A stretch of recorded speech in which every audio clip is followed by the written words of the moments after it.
Hello, today I'd like to talk with you about teaching composition in the college classroom. I hope we can share our experiences with each other about what works and what hasn't worked so well in the past to figure out how to best serve our students. I'd like to invite you to reflect on how you can encourage students to be self-reflective and collaborative as they engage in the composition process by presenting to you a few ideas today about peer review and other activities that can accompany the composition process. At the end of this presentation, you will be able to analyze your past experiences with peer review, collaborate on composing a grading rubric, plan interactive peer review activities, and engage students in a framing activity that triggers students' need to know. Most of us English teachers, even if we're beginning ones, have tried different models of peer review. We know this very well, and we understand why it's important. There are so many different models of peer review, and I'm sure we all have had the experience of switching things around to see what works best. In the face-to-face environment, students often engage in an in-class workshop in small groups. Some of the variations may be whether or not group members have come to class already having read each other's essays, whether there is a structured format for their discussion, perhaps in the form of a worksheet with questions or a rubric, or whether students engage in a free-ranging discussion with little or no direction, and the extent to which the teacher is involved in being present during the peer review and guiding the discussion. In the online environment, peer review is often limited to a traditional text-based discussion forum. At this point, I'd like you to pause the video and log on to Pilot and take the short survey about peer review techniques so we can see the variety of our experiences with peer review. What formats have you used for peer review in online and face-to-face classes? Have you felt satisfied with your peer review methods? Do you think other instructors have similar feelings?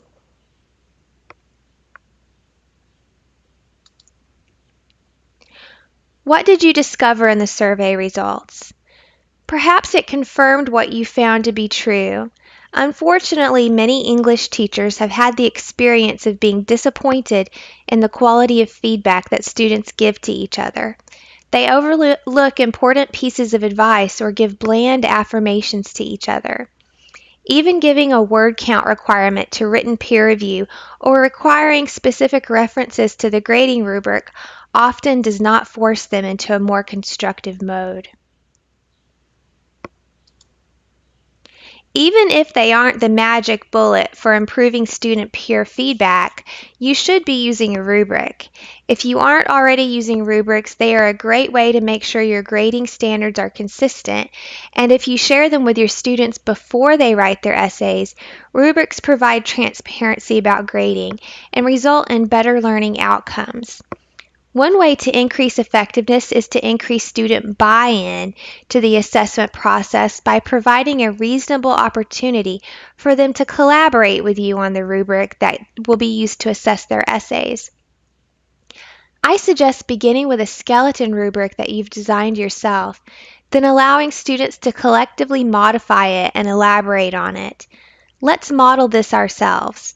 Pause this video and log on to Pilot. There is a wiki version of a rubric skeleton there. Let's work together to shape it into a rubric that we all find accessible.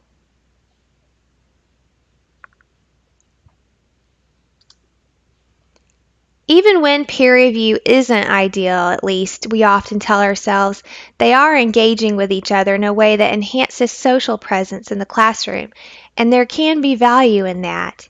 But how do we translate that social presence to the online environment? Peer review online too often involves simply students reading papers on a discussion forum and typing their responses. However, there is an online tool that can help attain increased social presence when doing peer review online. Voicethread is a tool that allows students to comment on each other's work in a way that allows for the use of audio commentary and webcam commentary, increasing social presence and thereby enhancing the peer review experience. Let's take a look at how you can use it for peer review. To do this activity, both you and your students will need to create a Voicethread account. Let's take a look at how to do that. First, navigate to the website voicethread.com. Then, if it's your first time here, click on the Register tab. And you can see that all you have to do is to fill out a very simple series of fields here. It's free to have a simple basic Voicethread account, so there's nothing to worry about there. Once you have registered for a new account, then you'll simply need to sign in the next time you come in. So for this assignment, what your students will initially need to do is to create a simple PowerPoint slide for their papers. What I recommend is simply having one paragraph per slide. And then they need to upload that PowerPoint to Voicethread, and that's a very simple process. So first, click on Create.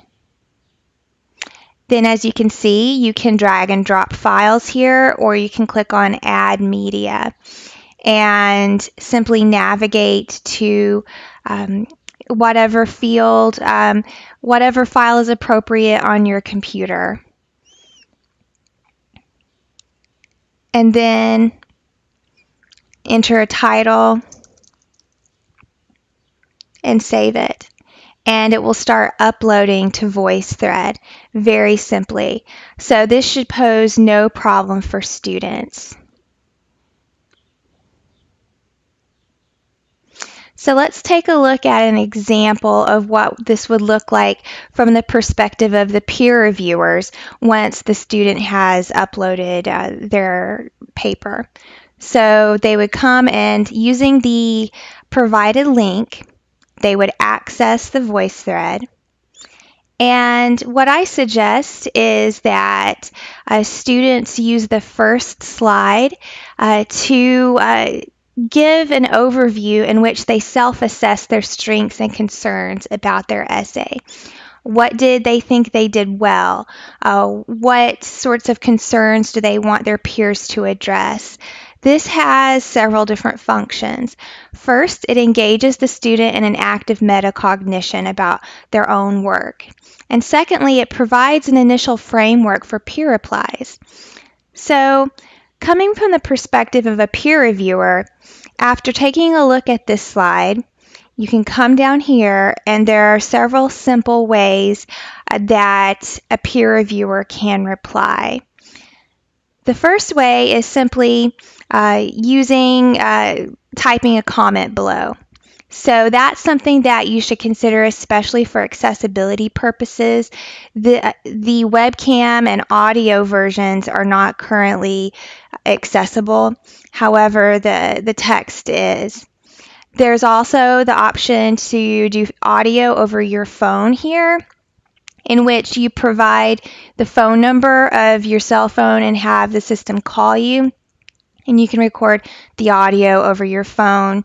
Here you can use the internal microphone of your computer, and you can also use a webcam, or you can upload comments that have been typed, say, in a Word document. I suggest that you encourage your students, if possible, to use the audio or the webcam, because that provides more of a social presence and human connection for this type of interactive assignment. Now I'm going to play you a portion of an example with student replies so you can see it in action. I think that this introduction is, it starts off pretty strong. I like the first couple sentences seem to make a lot of sense. I think maybe around the third sentence towards the end, maybe right here, as things start to get a little bit general, I kind of wonder, like, part of life, part of whose life? Maybe you could be more specific there. Of course, peer review comes near the end of the composition process.